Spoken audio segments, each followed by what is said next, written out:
दी जाए तो आप प्रोटेस्ट नहीं कर पाएंगे। अगर आप प्रोटेस्ट नहीं कर पाएंगे तो ये तो डेमोक्रेसी का तो एक इसी बात है, पुलिस स्टेट बनाना चाहते हैं, तानाशाही और दमन लागू करना चाहते हैं, इसके लिए उन्होंने इस कानून को लाया है। धमकाया गया है लोगों को कि आपने अगर हमारे इस खिलाफ कुछ भी कहा तो आप अंदर जाएंगे। तो एक तो डर पैदा करने का अधिकार को क्रिमिनलाइज किया गया है, इसलिए विरोध करना और भी ज़्यादा जरूरी है। बहुत सारे पुलिस के ऑफिसर्स, सीनियर ऑफिसर्स ने इसमें कंट्रीब्यूट किया है और कि ये कानून कैसे बनेगा।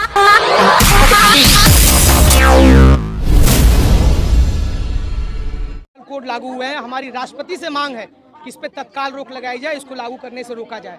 पहली बात तो ये कानून जब लाए गए संसद के भीतर, उस समय आपको याद होगा 150 से लगभग आसपास सांसदों को सस्पेंड किया हुआ था। बिना ये तमाम पार्टियों से, सांसदों से बिना कोई बात विमर्श किए जबरदस्ती इसको थोपा जा रहा है और इसी से इसकी मंशा साफ जाहिर होती है। इसलिए ये कानून जो कि औपनिवेशिक कानूनों को हटाने के नाम पे लाया गया है, सच्चाई ये है कि ये कानून औपनिवेशिक कानूनों से भी ज़्यादा बदतर है और ज़्यादा जो है दमनकारी कानून है और ये कतई किसी भी लोकतंत्र के भीतर की प्रक्रियाओं का पालन करते हुए इस कानून को नहीं लाया गया। सारे सांसदों को जब सस्पेंड किया गया विपक्ष के, उस समय इस कानून को पास किया गया। इसको तुरंत जो है वो इसको रोक लगानी चाहिए। राष्ट्रपति से हम लोगों की मांग है। हमारे सांसदों ने भी राष्ट्रपति को चिट्ठी लिखी है, अभी आए थे आप लोगों के बीच में, कि इसको तुरंत रोका जाए। ये कानून मानवाधिकारों का, जनता के बचे कुछ अधिकारों का और पुराने कानून में जो न्याय मिल रहा था उस न्याय के भी न मिलने की गारंटी करता हुआ कानून। लेकिन सरकार तो दावा करेगी कि विपक्ष की सहमति से ये पास हुआ। आप लोगों को पता होगा ये जब कानून पास हुए थे तो 150 के आसपास सांसद सस्पेंड थे, तो कौन सी सहमति है? विपक्ष की हर पार्टी ये कह रही है कि इस पर सदन में चर्चा होनी चाहिए थी, नहीं हो रही है। तो लोगों को आप बाहर सस्पेंड करिए और नए कानून देश के भीतर बना दीजिए। ये खुद ही इससे साफ जाहिर होता है कि इनकी मंशा कितनी गलत है। इनके कहने में जो भी हो, मंशा इनकी बिल्कुल गलत है। इससे कतई विपक्ष की किसी पार्टी के साथ कोई इनकी सहमति नहीं ली गई, कोई चर्चा नहीं। सरकार तो कह रही है जनता के साथ जो न्याय हित में ये कानून ला रही है। न्याय हित में नहीं है, बल्कि जो न्याय मिल रहा था उस न्याय को भी एक तरीके से मिलना अब मुश्किल कर दिया जाएगा। तमाम छोटे छोटे जो अधिकार थे लोगों के, जो जनता अपनी आवाज उठा सकती थी, धरना करने का अधिकार, भूख हड़ताल करने का अधिकार, प्रदर्शन करने का अधिकार, सारे अधिकारों को एक तरीके से क्रिमिनलाइज किया जा रहा है। लोगों की जो बेल लेने की प्रक्रिया को कठिन कर दिया जाएगा, पुलिस कस्टडी की अवधि को बढ़ा दिया जाएगा, पुलिस को एक तरीके से बेपनाह पावर दी जा रही है। ये कतई जनता के हित में नहीं है। ये अगर तानाशाही भरा सरकार किसी को चलानी है तो उसके लिए कानून है। क्रिमिनल लॉज जो है आज इम्प्लीमेंट हुआ है, उसमें कौन सा पॉइंट है जिससे आपत्ति है? सारे ही पॉइंट मैंने आपको गिनाया कि सारे ही पॉइंट जो हैं, जिस तरीके से इनमें जो है वो धरना देने के, प्रदर्शन करने के अधिकार को, तमाम जो है डिटेंशन के जो अवधि को जिस तरह से बढ़ा दिया गया है, धरना देने, भूख हड़ताल को जिस तरह से क्रिमिनलाइज किया गया है, और वहीं पे जो मॉब लिंचिंग वाले पूरे उसमें थे, उस मॉब लिंचिंग के कानून के प्रति जो एक पूरे देश में एक मांग रही है कि मॉब लिंचिंग की जो बढ़ती हुई घटना अभी पिछले दिनों हमने देखा अलीगढ़ से लेकर तमाम जगहों पर हुई, उसके लिए जो उपस्थिति करनी थी वो उन्होंने नहीं किया। एक मांग रही कि राजद्रोह के कानून को खत्म किया जाए, जो कि अंग्रेजों का बनाया हुआ कानून, उसको तो आपने खत्म नहीं किया और आप कह रहे हैं कि आपने ओवैसी कानूनों के खिलाफ आप हैं। कहीं से भी और जिस तरीके से आप इस देश के भीतर आज देखिए लाखों केस जो है पेंडिंग पड़े हुए हैं, आप उनके निस्तारण का सवाल नहीं कर रहे हैं। जिस तरह से आप नए केसेस लेके आ रहे हैं, आप समझिए कि जो भी यहाँ पे जो पुराने केसेस चल रहे थे वो केसेस जो है और उलझेंगे और न्याय की प्रक्रिया और दुरू होती जाएगी। ये साफ दिखाई दे रहा है। कानून को लाने की सरकार की क्या मंशा होगी? सरकार की मंशा सीधी सी बात है, पुलिस स्टेट बनाना चाहते हैं, तानाशाही और दमन लागू करना चाहते हैं, इसके लिए उन्होंने इस कानून को लाया है। वरना ऐसा कानून लाया जाता है जिसमें 150 सांसदों को सस्पेंड कर दिया जाए और आप कानून पास कर दीजिए। इसलिए इसकी पूरी मंशा है, मोदी सरकार एक तरीके से और ज्यादा दमनात्मक रुख अपनाना चाहती है। जो हमने देखा पिछली सरकार में, किसानों के ऊपर जो दमन किया गया, महिला आंदोलन पहलवानों के ऊपर जो दमन किया गया, तमाम छात्रों के ऊपर जो दमन किया गया, उसको और मजबूत करना चाहती है। उसी के लिए सरकार दावा कर रही है कि देश में बढ़ती जो आपराधिक गतिविधि है उसको रोका जा बिल्कुल, इससे कुछ भी नहीं होगा। हमारी जो कानून की पहले से धाराएं थी वो पर्याप्त सक्षम थी इस देश के भीतर अपराध को रोकने में। उनको ठीक से लागू नहीं करना, उसकी कमियों को दूर करने के बजाय ये जो दिखावा करते हैं, जो मोदी सरकार की हमेशा से रही है, इसीलिए हम कह रहे हैं कि जिस तरह से इन्होंने 3 कृषि कानून लाए, यही सब दावे वो कर रहे थे कि किसानों के हित में ये है वो है, उसी तरीके से 3 जो है अपने कानून लेकर के आ गए हैं। ये उसी तरीके से जैसे खुद किसान उस समय कह रहे थे कि नहीं जी हमको आपका हित नहीं चाहिए, आपका ये सारे कानून किसानों के खिलाफ है। जनता भी यही कह रही है कि नहीं, इससे नहीं है, इसको वापस लिया जाए। प्रधानमंत्री नरेंद्र मोदी हो या अमित शाह हो, जो उनके कार्य को पसंद करी तभी तो जनता तीसरी बार मैंडेट दी है। और बिल्कुल नहीं, ये मैंडेट कतई नहीं। मैंडेट तो कायदे से ऐसा है जिसमें मोदी जी को प्रधानमंत्री बनना ही नहीं चाहिए था।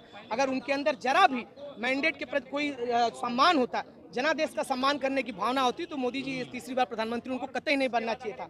एक तरीके से जोड़ तोड़ करके जिस तरह से उन्होंने सरकार बनाई है, जो दावा 400 पार का वो कर रहे थे और जहां जाकर के उनकी स्थिति जो खराब हुई है, ये मैंडेट तो पूरी तरह से मोदी सरकार के खिलाफ का मैंडेट था। लेकिन हमारे देश के प्रधानमंत्री 75 साल की उम्र में देश के प्रधानमंत्री बने रहना चाहते हैं। बिल्कुल। लेकिन अग्निवीर की योजना के तहत जो है युवाओं को जो 25 साल की उम्र में चाहते हैं कि वो रिटायरमेंट ले लें। युवाओं को ही नहीं बल्कि अपनी पार्टी के बहुत सारे लोगों को भी चाहते हैं 75 साल के बाद वो सांसद और मंत्री न बने।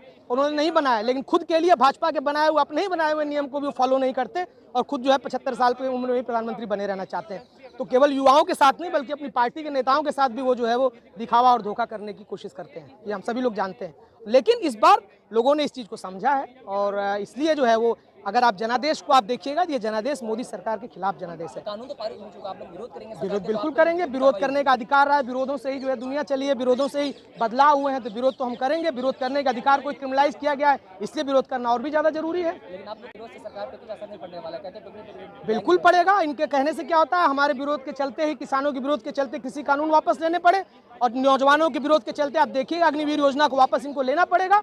आप जो है वो नीट के सवाल पे छात्र लोगों का आंदोलन चल रहा है, इस सवाल पे एनटीए को वापस इनको करना पड़ेगा। इससे विरोधों से बहुत असर पड़ता है और मोदी सरकार पीछे हटेगी, हमारा पूरी तरह से विश्वास है। कार्रवाई होगी, प्रशासन जो है कोई बात नहीं, इनकी कार्रवाइयों से पिछले जब इनके पास इतना बड़ा मैंडेट था, इतने सारे इनके पास सांसद थे, तब तो इनकी कार्रवाइयों से कोई डरा नहीं। बिल्कुल जेल जाने के लिए लोग जेल जाते ही रहे हैं। तो इस समय जो है वो अब जब पूरा जनादेश मोदी सरकार के खिलाफ है तो इनसे डरने वाला कोई नहीं है। ये तीनों कानून बहुत एंटी पीपल है, नागरिकों के खिलाफ, और ये बिल्कुल मतलब उनका जो बेसिस है ये तो मतलब बगैर किसी डिबेट का एक तरह से रीपैकेजिंग ऑफ पुराने कानून 80%, क्योंकि वो पुराने कानून को लगभग री नंबर किया गया है। तो उसका क्या मतलब हुआ, नए कानून कहाँ से हुए? लेकिन है 20% जो है वो बहुत ख़तरनाक और ड्रैकोनियन कानून है, जहाँ पे जो कह रहे हैं कि पुराने जो कॉलोनियल पावर्स है उसको एंटी कॉलोनियल किया गया है, उसके बजाय पुलिस को और भी पावर दिया गया है और ये सिटीजन्स के खिलाफ है। सिटीजन के खिलाफ कैसे है ये कानून? हाँ जी, एक तरह जैसे सेडिशन करके एक ऑफेंस है, उसको और भी बड़ा किया गया है, उसमें वाइडर पावर्स दिए गए हैं पुलिस को। दूसरा है कि पुलिस खुद डिसाइड कर सकती है, अगर कोई कॉग्निजेबल ऑफेंस इसको कहते हैं, जो थोड़े सीरियस ऑफेंसेस माने जाते हैं जिसमें पनिशमेंट 3 से 7 साल तक होता है ना, तो ऐसे ऑफेंसेस में पुलिस खुद डिसाइड करेगी कि यदि वो एफआईआर दर्ज करेगी कि नहीं। हमारे सुप्रीम कोर्ट ने ऑलरेडी बोला है कि एज इट इज़ लोगों को बहुत दिक्कत होती है एफआईआर वगैरह दर्ज कराने में। अगर आप जाइएगा आज पुलिस स्टेशन में, क्या इतनी फट करके चाहे आप बोलें कि मेरी मारपीट हो रही है घर में, कुछ ये हो रहा है, पुलिस तो बोलेगी चलिए जाइए, ये तो आप जाकर सुलझाव कर लीजिए सबसे पहले तो, नहीं तो पैसा लेने की कोशिश करेगी। अब सुप्रीम कोर्ट ने तो कहा है कि ये डिस्क्रेशन या ये डिसीजन कि अगर एफआईआर दर्ज करना है कि नहीं, ये तो बिल्कुल पुलिस पर नहीं छोड़ना चाहिए, और क्लियरली एक जजमेंट पास किया है, इसका नाम ललिता कुमारी है। ये जो अभी वाला कानून है वो तो बिल्कुल उसके विपरीत जाती है, क्योंकि बीएनएसएस में जो कि कोड ऑफ क्रिमिनल प्रोसीजर के बदले में लाया गया है, उसमें तो पुलिस को पावर दिया गया है कि वो पहले एक प्रिलिमिनरी इन्वेस्टिगेशन करेगी, फिर डिसाइड करेगी कि एफआईआर दर्ज करेगी कि नहीं। दूसरा है कि डिबेट में ये कहा गया कि बहुत सारे पुलिस के ऑफिसर्स, सीनियर ऑफिसर्स ने इसमें कंट्रीब्यूट किया है और कि ये कानून कैसे बनेगा। मगर लोग, ये तो हमारा तो पुलिस स्टेट नहीं है, हमारे तो स्टेट नागरिकों के थ्रू ये कानून बनाया जाना चाहिए। तो सरकार आजकल, अगर आप कुछ भी उनके काम में किसी भी मैनर में अगर विरोध करेंगे तो सबसे पहले आपको तो अंदर ही कर देगी। आजकल आप जानते ही हैं, मीडिया गोदी मीडिया बन गई है, और अगर कोई भी अगर कोविड के जिस तरह से कोविड हैंडल किया गया या नोटबंदी या कुछ भी, तो लोगों को तो अरेस्ट किया ही जा रहा है ना। तो अब पुलिस को और भी पावर्स दी जाए तो आप प्रोटेस्ट नहीं कर पाएंगे। अगर आप प्रोटेस्ट नहीं कर पाएंगे तो ये तो डेमोक्रेसी का तो एक तरह से मर्डर है, बिकॉज डेमोक्रेसी में हम किस तरह से सोचेंगे, एक सोच को हम जिस तरह से एक्सप्रेस करेंगे, उसको जेल में तो नहीं डाल सकते हैं ना। लेकिन आज यही किया गया, धमकाया गया है लोगों को कि आपने अगर हमारे इस खिलाफ कुछ भी कहा तो आप अंदर जाएंगे। तो एक तो डर पैदा करने के लिए है, दूसरा है कि लोगों को ये दिखाने के लिए, क्योंकि कौन जाके कानून पढ़ता है, लोग इतनी जल्दी पढ़ते थे, जब खुद एक्सपीरियंस के बीच जाते हैं तब पता चलता है कि हाँ ये कानून बहुत ख़राब है, और सब सोचते हैं कि मुझे कुछ नहीं होगा और कोई अरेस्ट हो रहा है। बट जिस दिन हम पर लागू होती है तब लोगों को पता चलेगा। तो अगर कल आप पर कोई ज्यादती हो रही है और पुलिस ने इनकार कर दिया कि चलो मैं तो नहीं करूँगा एफआईआर, ऑलरेडी करती है, लेकिन अब तो आप मैजिस्ट्रेट के पास जा सकते हैं और पुलिस को ये पावर नहीं दिया गया, तो आप कह सकते हैं कि पुलिस को पावर नहीं है, ये थोड़ी डिसाइड करेगी कि एफआईआर दर्ज होगा कि नहीं। जब मैं सूचना देता हूँ या देती हूँ, पुलिस को तो एफआईआर दर्ज करना ही करना है, और सुप्रीम कोर्ट ने ये ललिता कुमारी में कहा भी है।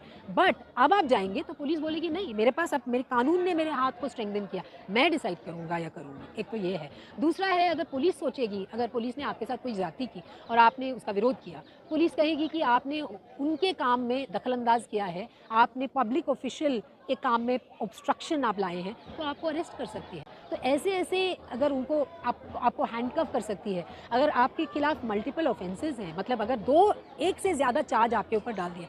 पहले क्या होता था कि बहुत सारे अंडर ट्रायल्स हैं जिनका कभी ट्रायल ही पहुँचते पहुँचते सारी ज़िंदगी कट जाती है। मगर अगर आपका ऑफेंस का पीरियड मान लीजिए 2 साल का है, तो 1 साल के बाद मतलब 50% ऑफ दैट ऑफेंस जो जेल का टाइम है, उसके बाद आप बेल मांग सकते हैं। बोल सकते हैं देखिए मैंने आधा काट लिया, मेरा अभी तक केस नहीं आया, मुझे बाहर निकाल, मुझे बेल दीजिए। अभी वो बेल आप मांग नहीं सकते अगर मल्टीपल ऑफेंसेस है। अगर एक ऑफेंस से ज़्यादा आप पर है तो आप बेल मांग भी नहीं सकते, क्योंकि वो कहेंगे ऑलरेडी आपको एक तरह से गिल्टी ठहराएंगे।